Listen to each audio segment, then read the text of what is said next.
Hey guys, welcome back to Maker. If your Cricut EasyPress 2 is acting weird, maybe it's not hitting out right, the buttons aren't responding, or it just gets stuck.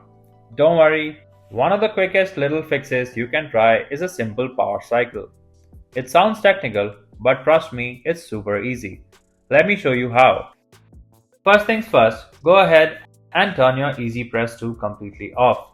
Just tap on the power button and make sure the screen goes dark. Now, once it's off, you just have to unplug the power cord from the wall. This helps clear out any tiny glitches that might be stuck in the system. Alright, now just hang on for about 10 to 30 seconds. This quick pause allows the internal power to drain fully.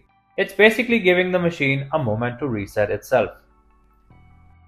Once that's done, go ahead and plug the power cord back in. Make sure it's properly connected. Now, hit the power button again to turn your EasyPress 2 back on. You should see the screen wake up like normal. Thanks for watching. If you found this video helpful, be sure to hit the like button. For more easy to follow tutorials, don't forget to subscribe our channel. You can also visit manimaker.com for more DIY inspiration and creative crafting ideas.